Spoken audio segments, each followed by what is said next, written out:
Rouhani জগতে আল্লাহ রাব্বুল আলামিন সব নবীদের কাছ থেকে ওয়াদা নিয়েছেন, অঙ্গীকার নিয়েছেন, দুইটা সম্মেলন করেছেন।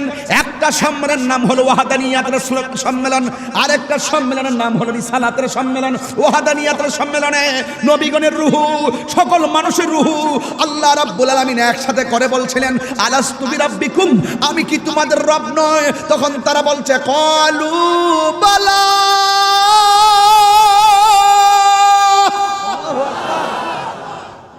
এবার আমেনা বলতেছেন, আমি তাকাইয়া দেখলাম আমার ঘরের মাঝে আরেকটা মহিলা। আমি জিজ্ঞেস করলাম, আপনি আবার কে? ওই মহিলা ডাক দিয়া বলে, আমেনা, আমেনা, আমি হইলাম পৃথিবীর নির্যাতিতা স্ত্রী। আমি একটা বেঈমানের ঘর সংসার করেছি। এই বেঈমানটা নিজেকে স্বামী দাবি করত, আর আমি আল্লাহকে এক আল্লাহ বলে বিশ্বাস করতাম।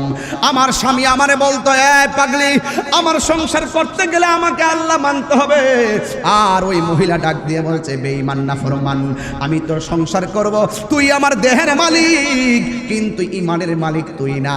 ইমানের মালিক হলো আমার আল্লাহ। প্রয়োজনে জীবন দিব, কিন্তু আল্লাহর সঙ্গে শরীক করতে পারবো না। এমন স্বাধীন পাইও তুমি আল্লাহরে ডাকতে মনে চাই না, অথচ যেই মুহূর্তে আসিয়ারে গরম তেলে ফেলাইছে, গরম তেলে সিটা লাগাইছে, হাত পা বাইন্দা ফেলাইছে, যেই সময় বেলালকে হাত পা বাইন্দা অত্যাচার করছে, ওই মুহূর্তে জবান থেকে আল্লাহর নাম ছাড়ে নাই। কথা বলেন ঠিক কিনা?